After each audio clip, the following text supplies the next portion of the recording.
네, 한 주간 노의 은혜를 누리면서 사셨나요? 아니어도 우리는 은혜 가운데 있습니다. 아니어도 됩니다. 왜요? 하나님이 맞다고 하면 그게 맞는 거니까요. 아직까지 안 되죠? 저도 안 돼요. 오늘 뭐 하얀 옷을 이렇게 다들 입고 왔어요? 아, 성결식이라. 아, 안 입은 애들도 있길래. 그럼 다 우리 하나 애들은 안 입고. 네, 축하드립니다. 네. 자, 아무리 우리가 노라고 말씀하시는 가운데 있을지라도 하나님의 언약은 견고하고 영원합니다. 오늘도 그 약속 위에 서는 우리 모두가 되었으면 좋겠습니다. 그런데 이렇게 하나님은 계속 우리에게 약속하시죠. 언약을 맺으십니다. 그런데 우리는 어떻게 반응하나요? 그 언약에 어떻게 반응하고 계신가요? 잘 지키고 계신가요? 왜 이렇게 자신들이 없어? 하나님 왜 다른 신을 여러분들에게 두셨습니까? 그럼 여러분들 잘하고 있는 거 아닙니까? 우상 깎았어요? 아니죠. 하나님의 이름 함부로 불렀습니까? 여러분 주일 지키죠? 부모님 말 안 들었어요? 네. 거기서부터 깨지죠? 자, 우리 감사해요. 하나님하고의 관계는 그래. 하나님은 우리에게 공급하시고 우리를 사랑하시는 분이기 때문에 우리는 그 약속을 지키려고 노력을 합니다. 그런데 어때요? 사람에 대한 우리의 사랑을 온전히 이루지 못할 때가 참 많다는 것이죠. 하나님은 다윗의 나라가 영원히 견고할 것이다 라고 약속하셨습니다. 그런데 그 약속대로 그 나라가 흘러갔나요? 아직 창세기에 머물러 있어서 그런 거예요. 우리 성경 읽기가. 어때요? 그래도 우리는 어렴풋이 들었잖아요. 그들이 어떤 삶을 살았어요? 다윗의 자손들이 지난주에 조목쌤도 말씀하셨는데 말 안 들었어요. 그렇죠? 하나님의 약속대로 살았나요? 하나님의 신실함을 그들이 바라보며 의지하며 살았나요? 아닙니다. 하지만 하나님은 분명히 말씀하세요. 영원히 견고할 것이다 라고 약속합니다. 그런데 그 견고한 나라가 눈에 보이지 않아요. 점점 나라는 쇠퇴해지죠. 전쟁이 계속됩니다. 그리고 그들 안에 하나님이 아닌 다른 것들을 섬기는 일들이 일어나기 시작하죠. 우상이 그들을 지배하기 시작합니다. 정말 하나님만 빼고 다 믿는 일이 그들에게 펼쳐지게 되죠. 하나님이 그런 일들을 보면서 어떤 마음을 가지셨을까요, 여러분? 어떤 마음을 가지셨을까요?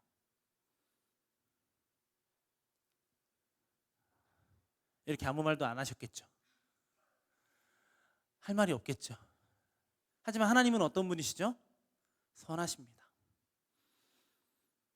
하나님의 선하심이 보이지 않는 그 가운데서도 여전히 하나님은 선하심으로 일하세요. 새 언약이 선포되고 있기 때문에 그렇습니다. 이스라엘의 상황, 이 새 언약이 선포되어지고 있는 그 이스라엘의 상황은 이와 같아요. 우리 1장 1절부터 3절 말씀을 우리 한번 볼까요? 함께 읽겠습니다. 시작. 베냐민 땅 아나돗의 제사장 중 힐기야의 아들 예레미야의 말이라. 아몬의 아들 유다 왕 요시야가 다스린 지 13년에 여호와의 말씀이 예레미야에게 임하였고, 요시야의 아들 유다의 왕 여호와김 시대부터 요시야의 아들 유다의 왕 시드기야의 11년 말까지 곧 5월에 예루살렘이 사로잡혀 가기까지 임하니라. 아멘. 자, 총 몇 명의 왕이 나오죠? 노란색이죠? 요시야, 여호야김, 시드기야. 이 세 왕을 걸치면서 어떤 일이 펼쳐지죠? 요시야는 어떤 왕인가요, 여러분? 그래도 남유다에서 괜찮은 왕으로 평가받습니다. 왜요? 종교개혁을 일으켰어요. 쉽게 얘기하면 하나님의 말씀으로 돌아가자라는 운동을 펼칩니다.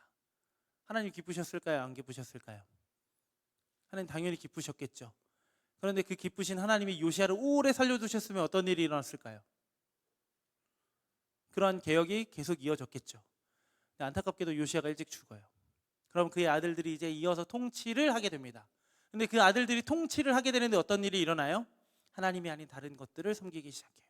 하나님을 의지하는 것이 아니라 사람의 것들을 의지하기 시작해요. 바벨론이 침공해 와요. 바벨론이 쳐들어와요. 그런데 왕들은 무엇을 선택하나요? 하나님께 구하는, 하나님의 은혜, 하나님의 지혜, 하나님의 능력을 구하는 것이 아니라 애굽의 힘을 빌려오려고 해요. 바벨론과 맞설 싸울 힘이 없으니까 적어도 그 힘과 맞설 싸울 힘은 누구에게 있다고 여긴 거예요? 애굽에게는 있다라고 여긴 거예요. 하나님이 보이지 않아요. 그들에게 찾아오는 수많은 시련 가운데 하나님을 찾아야 함에도 불구하고 그들은 하나님을 찾지 않았다라는 겁니다. 이렇게 그들이 하나님을 찾지 않았다. 이 말씀은 이렇게 얘기해요. 예레미야 9장 2절에 보면 이렇게 말씀합니다. 시작. 내가 광야에서 나그네가 머무는 곳을 얻었다면 내 백성을 떠나가리니 그들은 다 가늠하는 자요 반역한 자의 무리가 되미로다. 자, 그들이 어떤 사람들이 되었대요? 가늠하는 자, 반역하는 자가 되었다고 말합니다. 쉽게 얘기하면 무슨 얘기인가요? 우상을 섬겼고 하나님의 신실한 언약을 따라 살아가지 않았다라는 거죠. 이들이 이렇게까지 하나님의 심판을 받고 있는 이유, 하나님의 언약에 신실하게 반응하지 않았기 때문입니다.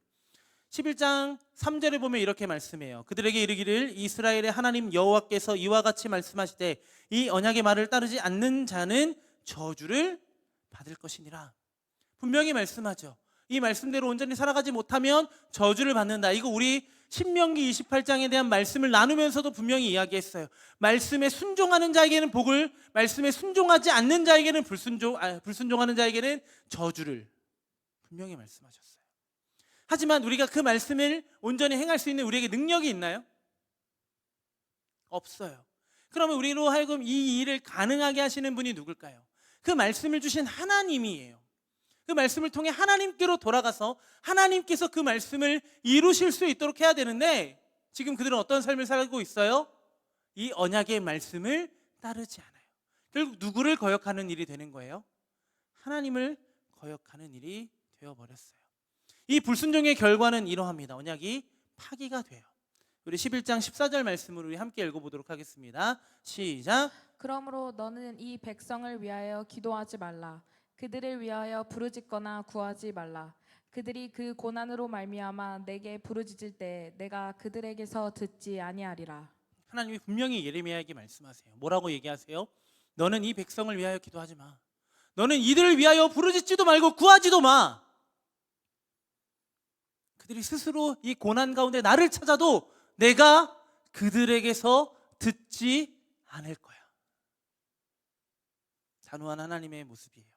너무 가혹하죠. 듣지 않으시겠다라고 말을 해요. 이스라엘과 나는 이제 더 이상 관계없다라고 하나님이 선언해 버리신 거예요. 그런데 이걸 그냥 하나님이 이스라엘을 버리시는구나, 가혹하다라고 우리가 여길 수 없는 것은 우리는 그 언약에 신실하지 않았지만 하나님은 어떤 분이세요? 그 언약에 단 한순간도 신실하지 않으셨던 적이 없으신 분이라는 거예요. 우리가 넘어져도 하나님은 찾아가시고 말씀하시고 깨우시고 일으켜 세우셔서 약속하세요. 왜 하나님은 그렇게 약속에 집착하실까요? 이 말씀을 준비하면서 제 마음이 너무 불편했어요. 하나님은 도대체 왜 이렇게까지 하시는 걸까, 우리한테? 왜 이렇게까지 하셔야만 될까? 그냥 말 안 들으면 어떻게 하면 돼요? 다 때려 부신다는 표현은 좀 그렇고, 다 그냥 여기 한 대 치면 되잖아요. 그럼 말 잘 듣잖아요. 근데 하나님 뭐 하세요? 우리가 할 수 있는 거 다 하게끔 냅두시고 왜 그때 와서 또 약속하시냐라는 거예요. 이건 하나님의 성품을 알면 돼요. 하나님은 선하신 분이에요. 그럼 하나님이 왜 선하실까요, 여러분? 하나님이 선하시다라는 의미는 어떤 의미예요, 여러분? 알아요? 어떤 의미일까요? 하나님이 선하시다. 하나님 착하신 분인가요? 하나님의 선하심은요, 약속하신 걸 이루시는 분이기 때문에 선하신 거예요. 우리는 선하지 않아요. 왜요? 약속을 잘 지키지만 때로는 못 지킬 때도 있고 안 지킬 때도 있으니까요.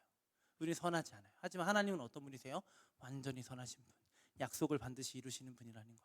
우리가 그 약속에 흔들리고 그 약속에 무너지고 우리는 아무것도 할 수 없는 무기력한 존재지만 그 약속을 누가 이루신다라는 것을 우리에게 계속해서 보여주시는 걸까요? 하나님이요.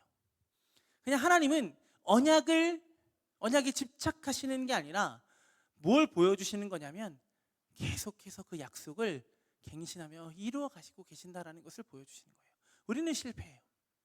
우리는 그 약속 앞에 온전히 신실할 수 없지만 하나님은 그 약속의 신실함으로 그 모든 일을 이루어가고 계신다는 것을 우리에게 보여주신다는 거예요. 근데 지금 예레미야가 선지자로서 사역을 하고 있는 그 예루살렘, 그 이스라엘의 상황은 어떠한가요? 나라가 망하고 있어요. 나라가 그냥 망하는 정도가 아니라 폭망하고 있어요. 눈에 보여요. 그런데 하나님께서 예레미야의 입술을 통해 선포하게 하시는 말씀이 뭐예요? 뭘까요? 망할 거야. 망하고 있는데. 망하고 있는 게 내 눈앞에 펼쳐지고 있는데 또 망한대요. 상처난 친구가 있어요. 그럼 내가 연고를 발라줘야 되는데 뭘 바르는 거예요? 파스를 바르고 있는 거예요.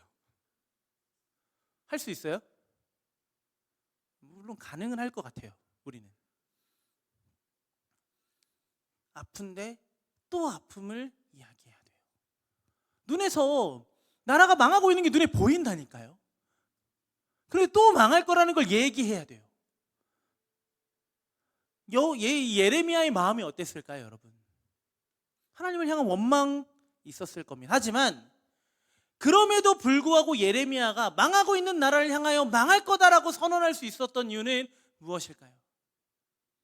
적어도 예레미야가 믿고 있는 하나님은 신실하시기 때문에 그래요. 예레미야가 의지하고 구하고 있는 하나님은 이 나라를 그냥 망하게 두시는 하나님이 아니라는 믿음이 있었기 때문에 그렇다라는 거예요.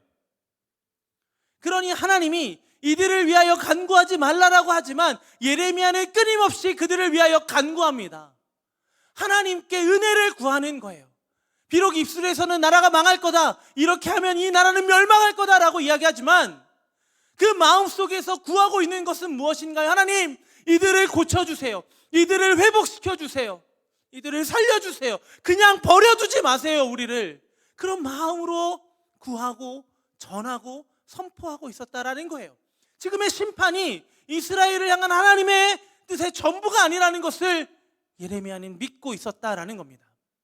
예레미야는 시내 산에서 모세를 통해 약속하신 하나님과 그 신실한 관계, 그 관계를 통해 이루고자 하시는, 그 다윗을 통해 이루고자 하시는 그 영원하고 견고한 나라, 그 약속을 우리는 지키지 못할지라도 하나님은 반드시 지키시고 이루실 거다라는 것을 믿고 있었다라는 겁니다.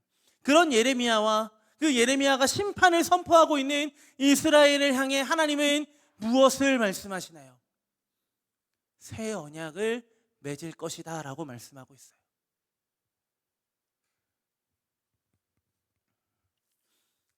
그 새 언약은 어떤 내용일까요, 여러분? 33절에 보면 이런 내용입니다. 우리 한번 읽어볼까요? 시작. 그러나 그날 후에 내가 이스라엘 집과 맺을 언약은 이러하니 곧 내가 나의 법을 그들의 속에 두며 그들의 마음에 기록하여 나는 그들의 하나님이 되고 그들은 내 백성이 될 것이라. 여호와의 말씀이니라. 나는 그들의 하나님이 되고 그들은 내 백성이 될 것이라. 어디서 많이 본 말씀 아니에요? 어디서 봤어요? 레위기. 어디요? 출애굽기를 어떻게 레위기로 듣지? 출애굽기에서 하나님이 말씀하신 거예요. 그들을 백성 삼으실 때 나는 그들의 하나님이 되고 그들은 내 백성이 될 것이다. 이 출애굽기 6장 7절에 처음 주어졌고 그 이후에 구약 성경에서 계속해서 이 언약이 갱신될 때마다 하나님께서 약속하신 공식 표현이에요. 이 언약을 받은 이들은 어떤 사람들이 된다는 거예요? 하나님의 백성이 된다는 거예요.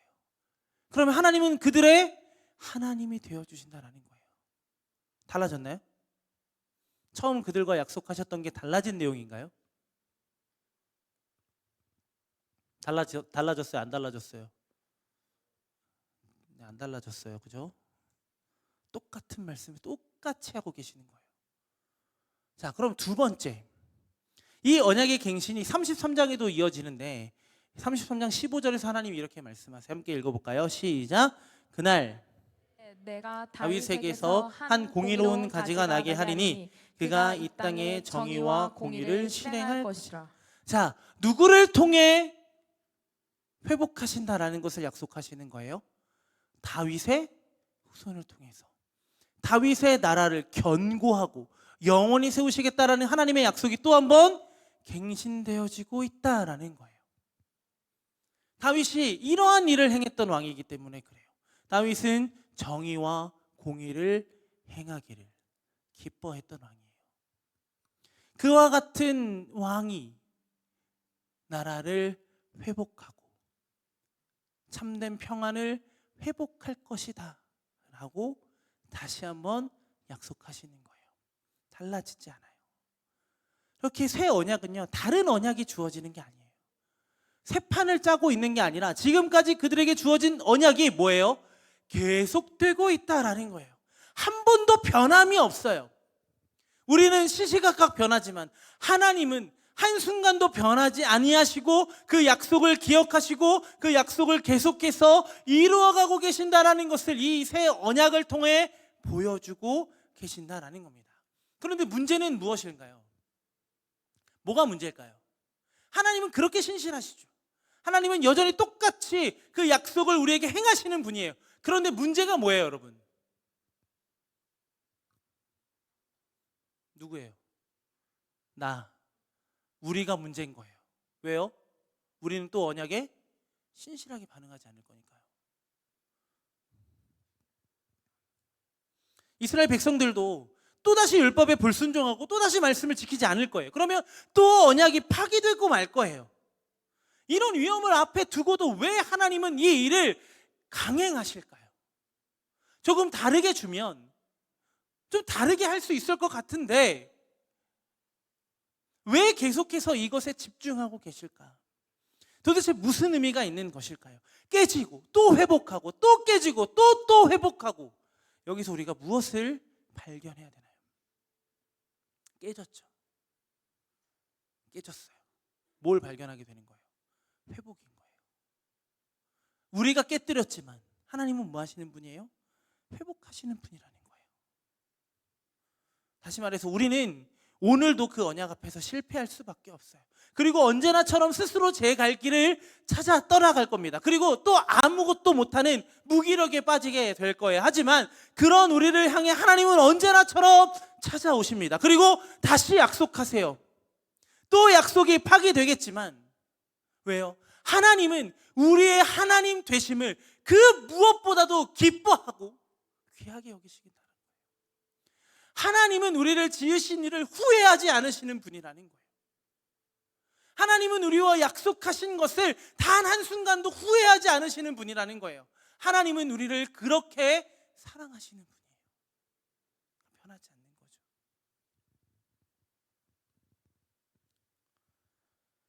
이 사랑의 결과이기도 하지만 그 약속을 받은 이들만 누리는 정말 그 영원한 하나님이 이루시는 그 영원한 나라를 우리가 살아가기 때문에 그래요. 결국엔 그 약속을 받은 자들만 그 나라를 살아가고 그 약속 안에서 누리는 은혜와 보호하심을 누리며 살아갈 수 있기 때문에 그러하다라는 거예요. 이 새 언약이 똑같은 내용인 것처럼 보이지만 그 안에 조금 다른 내용이 있어요. 두 가지예요. 하나는 하나님께서 그 약속을 우리 마음에 두시겠대요. 친히.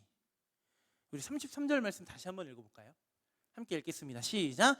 그러나 그날 후에 내가 이스라엘 집과 맺을 언약은 이러하니 곧 내가 나의 법을 그들의 속에 두며 그들의 마음에 기록하여 나는 그들의 하나님이 되고 그들은 내 백성이 될 것이라. 여호와의 말씀이니라.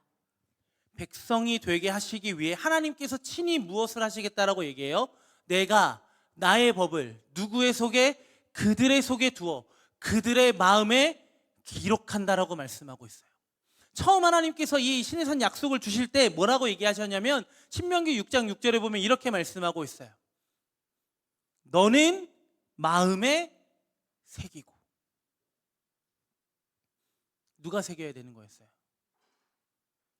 내가 새겨야 되는 거였어요. 그래서 그들이 어떻게 말씀을 새겼냐면요, 자신들이 볼 수 있는 데다가 다 말씀을 적어서 기록해 놨어요. 왜요? 말씀이 떠나면 안 되니까요. 말씀에서 떠나면 어떤 일이 일어나요? 벌 받는 것, 그거 둘째치고 불순종하는 것, 그들은 그걸 두려워했다라는 거예요.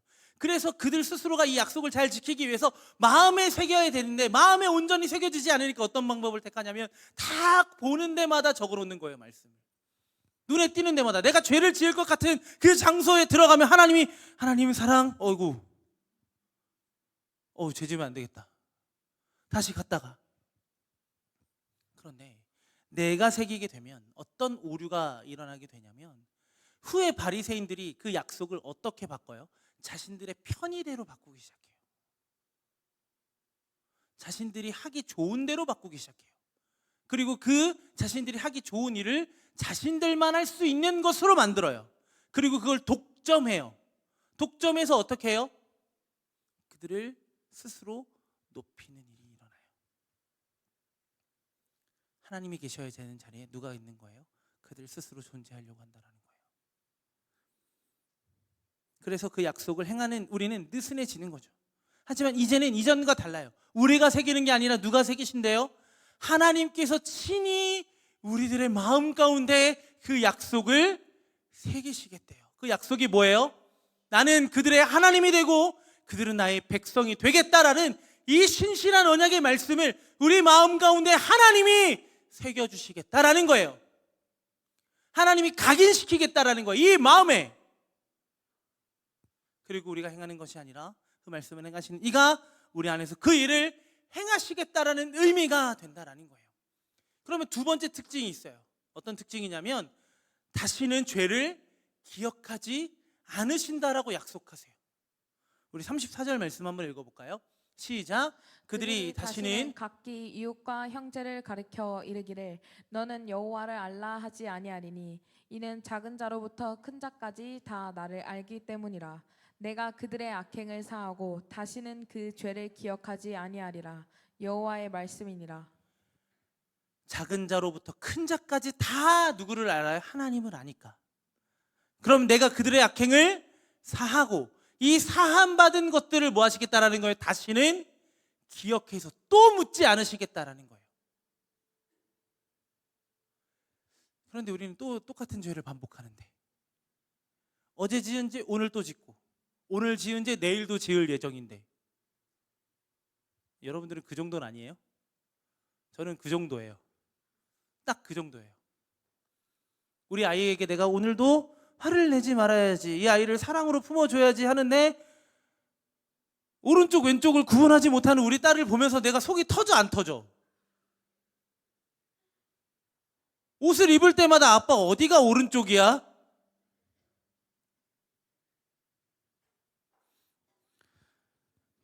여기 정리해. 정리하는데 자기 기부가 눈에 보이는 것만 보여. 이거 눈에 안 보여? 근데 이 얘기를 내가 누구한테 듣는지 알아? 우리 와이프한테 들어. 내가 애가 못 묻은 개를 뭐라고 하는 거야? 죄를 짓는 거죠. 똑같아요. 사랑해야지, 안아줘야지, 위로해줘야지, 정말 이 아이와 나는 행복할 거야 라고 하지만 이 아이의 답답함을 보면서 나는 또 나를 쏟아내기 시작하는 거예요. 우리 와이프도 나를 보면서 죄를 짓고. 우리 가족은 다 죄인이에요. 은혜가 필요한 가족이에요. 기도가 필요합니다, 여러분. 우리는 이러한 존재예요. 똑같은 죄를 반복할 거고 내가 결단한 대로 온전히 살아내지 못하는 존재예요. 하지만 하나님은 어떤 분이시라는 거예요? 우리를 그 죄로 인해서 다시 무너뜨리지 않으시겠다라는 거예요. 뭘 의미하는 걸까요? 이제 완전한 회복을 이루시겠다라는 거예요. 지금 갱신의 이유는 그 어떤 것으로도 무너지지 않을 견고한 약속이며 그 약속은 앞서 주어진 약속을 폐기하는 것이 아니라 그 약속의 신실함을 보여주시며 반드시 이루셔서 참된 관계를 회복하시겠다라는 거예요. 죄인이 되어버린 인간은요, 그렇게 자신의 연약함을 보며 죄로 숨어버려요. 자신이 지은 죄로 인해 숨어버릴 수밖에 없어요. 언약을 받고 지키기는커녕 그냥 그 언약을 회피해버리는 게 우리예요. 그런 우리를 향해 하나님은 오늘 우리에게 무엇을 말씀하시나요? 죄를 다시는, 너희가 지은 그 죄를 다시는 기억하지 않으실 거다라고 약속하신다라는 거예요. 그런 그 약속을 받은 우리의 삶은 이제 죄 가운데 살아가는 존재가 아니라 우리는 은혜 가운데 살아가는 자라는 거예요. 물론 우리는 여전히 죄를 짓고 살아가요. 그래서 교회를 오는 우리의 걸음이 무거운 거죠. 기쁘지만은 않아요. 내 한 주간의 삶을 돌아보면 괜히 말씀을 통해 내가 깨지는 것도 싫고 잔소리 듣는 것도 싫고 그 사람 얼굴 보는 것도 싫고 내가 아니기를 소망합니다. 그렇게까지 크게 웃을 일이냐고. 동원 방청객 아니에요.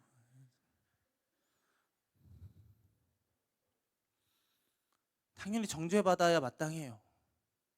알아요. 우리는 우리가 지은 죄의 무게를 얼마만큼 무거운지 알아요. 그러니까 하나님 앞에 나아가는 게 두려운 거예요. 그런데 하나님은 우리에게 무엇을 말씀하시냐라는 거예요. 죄를 묻지 않으시겠다 하잖아요. 기억하지 않아요. 네가 뭘 잘못했는지 중요한 게 아니야. 내가 너를 회복했고 내가 너를 살게 했고 내가 너와 영원히 살겠다라는 게 하나님의 마음이라는 거예요.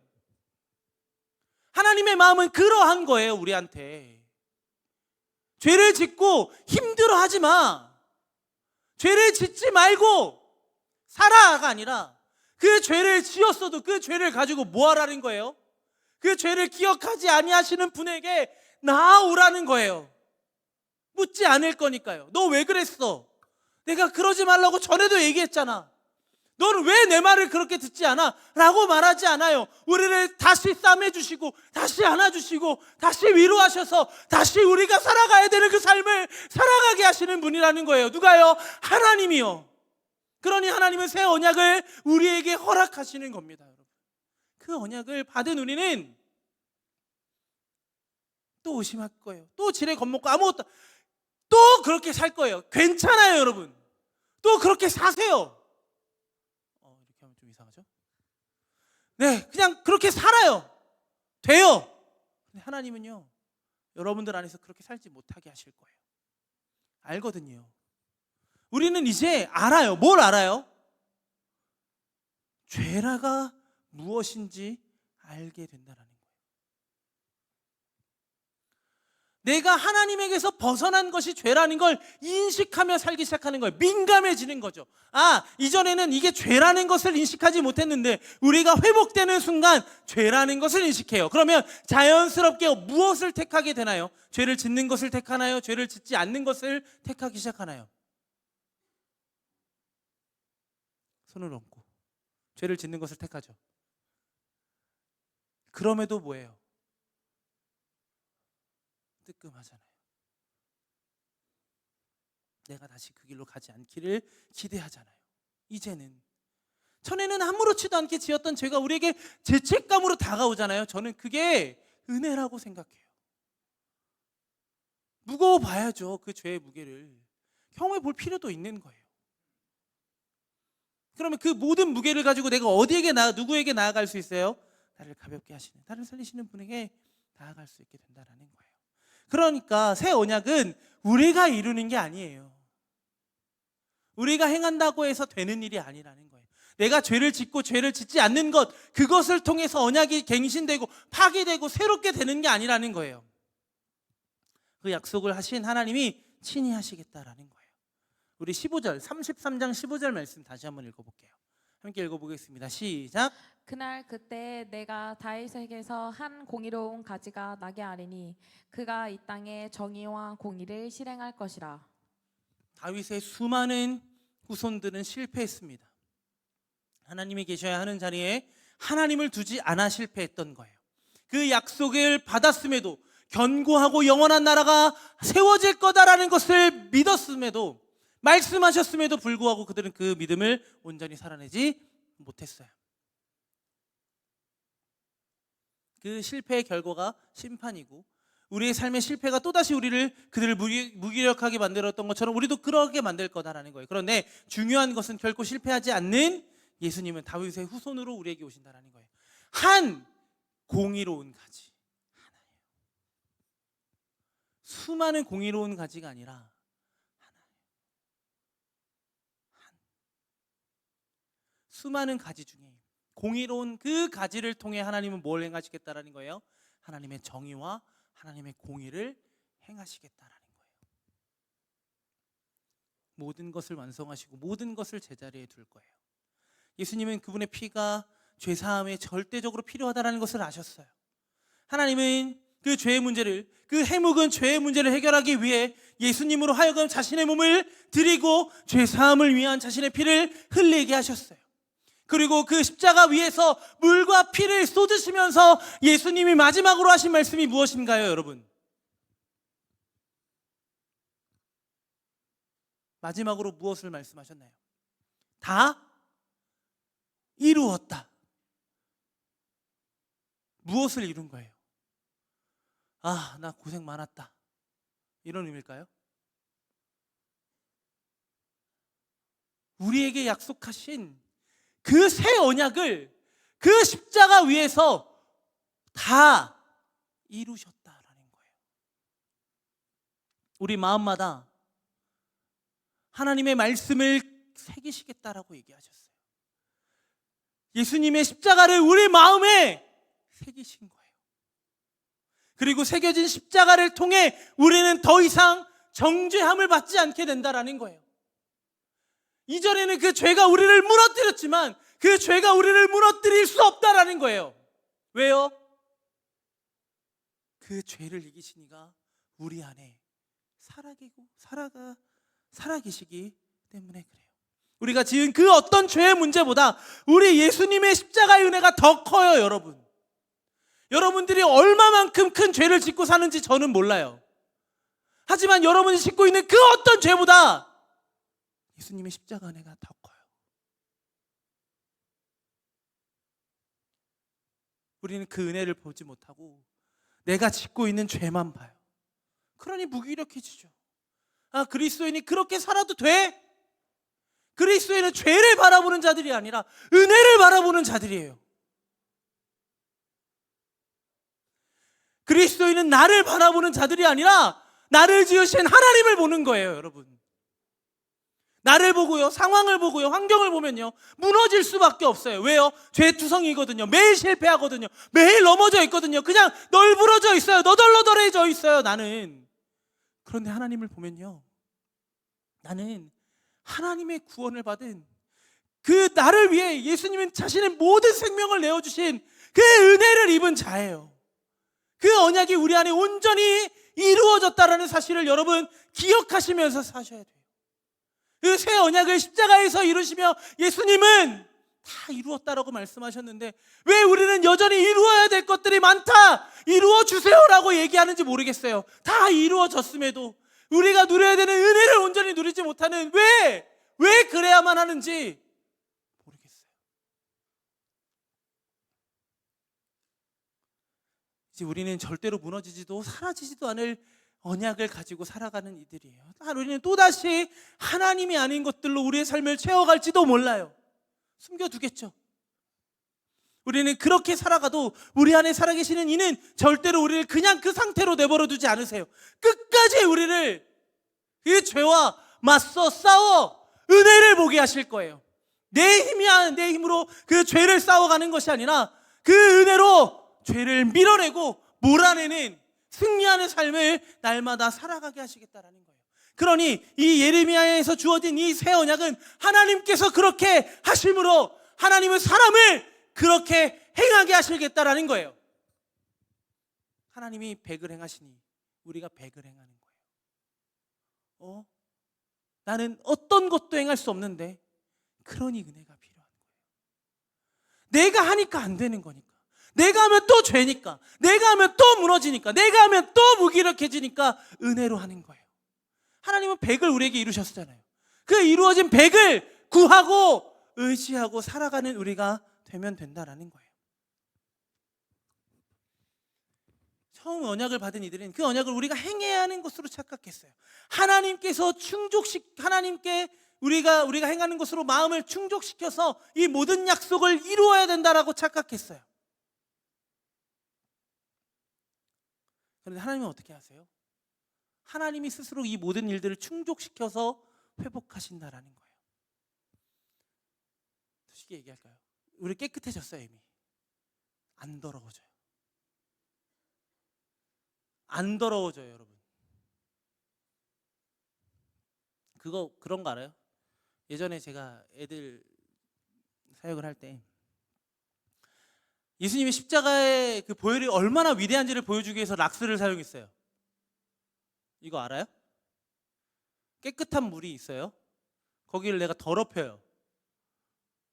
이렇게 뭐 빨간 약을 부으면 빨개져요, 까매져요. 근데 거기다 락스를 부으면 어떤 일이 일어나는지 알아요? 깨끗해져요. 집에서 해보세요. 락스는 깨끗해져 있어요. 근데 그 락스 부은 물에 또 그 물을 더 더럽히는 물을 붓잖아요. 제가 다음 설교 시간에 보여드릴게요. 갖고 와서 보여줄게. 떨어뜨려도 안 더러워져요. 락스도 그만큼의 위력이 있는데 예수 그리스도의 보혈이, 예수 그리스도의 십자가 은혜가 왜 우리에겐 그러한 영향력을 끼치지 못하고 있냐라는 거예요. 예수님으로 인해 나는 이미 깨끗해졌는데, 예수님으로 인해 나는 이미 살았는데, 그 언약이 이루어졌는데 왜 그 언약을 내가 행하려고 하고, 왜 또 무너지고, 왜 하나님은 나와 함께하지 않으시나요? 하나님을 원망하고 계신가요, 여러분? 하나님은 이미 이루셨어요. 이 땅에 자신의 아들을 보내주심으로 모든 것을 이루시겠다라는 것을 보여주신 거잖아요. 우리는 그 은혜를 입고 살아가면 되는 거예요. 안 더러워져요. 애써서 여러분들의 인생을 더럽히지 않았으면 좋겠습니다. 굳이 어려운 길로 가지 말라는 거예요. 굳이. 하나님 시험하면서 살지 마세요. 내가 이렇게 살아도 하나님은 나를 구원하실 거야. 예, 그렇게 하실 거예요. 제 마음은요, 안 했으면 좋겠거든요. 솔직히요. 이렇게 사는 애들까지 왜 하나님 구원하십니까? 너는 누구지? 나는. 그럼 그때부터 할 말이 없어지죠. 그들을 위해 더 간구하기 시작하죠. 하나님 제대로 살려주셔야 돼요. 왜요? 하나님 그래야 저도 살려주시잖아요. 이런 게 아니라 나를 보면 그러한 존재이기 때문에 그래요. 저는요, 제 얘기를 좀 하면서 마무리 좀 하려고 합니다.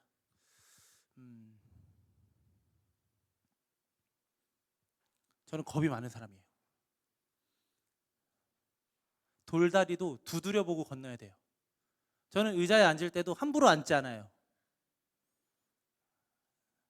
몇 명은 동의하는 사람이 있을 거예요. 그 의자가 부러지진 않을까라고 생각하면서 앉아요. 농담이고요.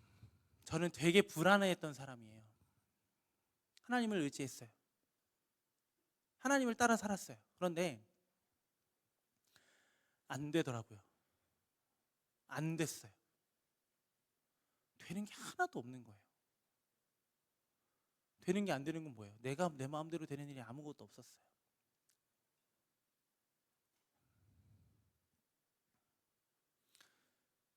그런데 그렇게 아무것도 할 수 없는 제 삶 가운데 예수님이 찾아오셨어요. 그리고 그 하나님이 저한테 그렇게 얘기하셨어요. 야, 쟤들만큼 너 사랑해. 였어요.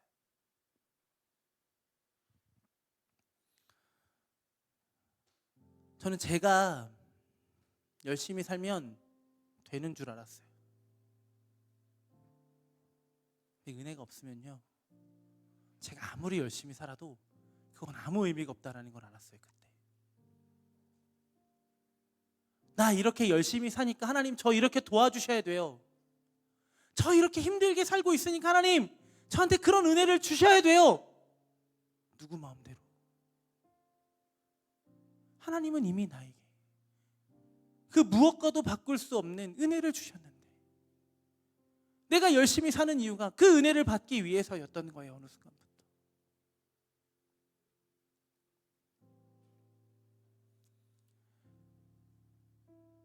근데 예수면요, 정말 거짓말처럼 다 되더라고요.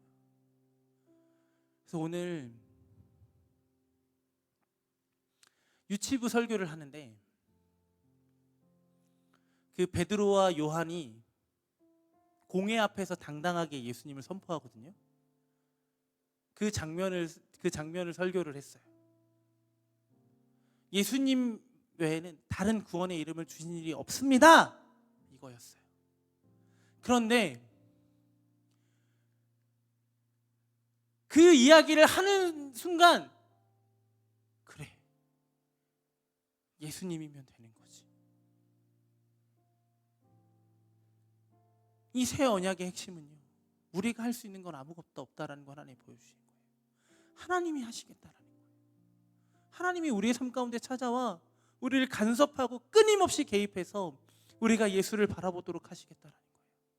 왜요? 그 예수를 바라봐야 그 예수님이 내게 행하신 일들을 보기 시작하기 때문에 그런 거예요.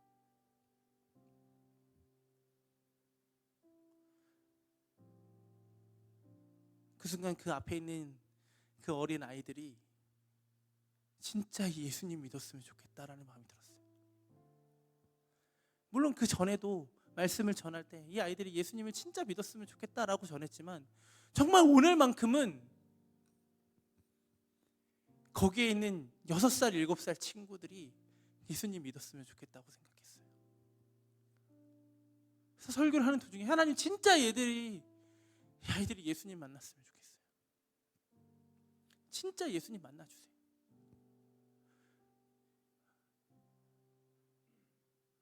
예수님 만나고 예수님과 함께 살아가는 그 영원한 삶을 지금부터 좀 누리게 해주세요.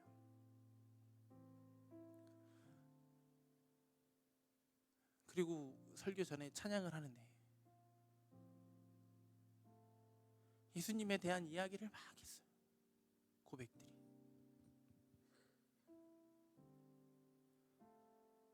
근데 진짜 예수님이라는 그 말 한 단어에 제가 그렇게 눈물을 흘려본 적이 언제였는지 기억이 안 났어요. 근데 오늘 뒤에서 찬양하는데 눈물이 멈추질 않았어요.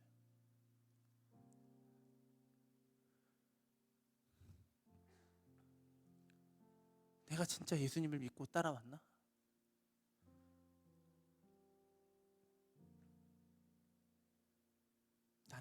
나는 그러했을지 모르지만 우리 하나님은 여전히 우리 삶 가운데 찾아오셔서 그 언약을 이루십니다.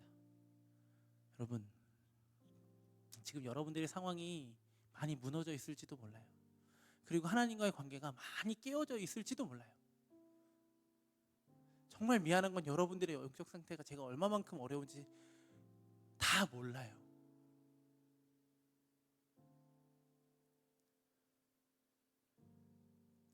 그래서 오늘도 올라오기 전에 그렇게 기도하면서 올라왔어요. 하나님,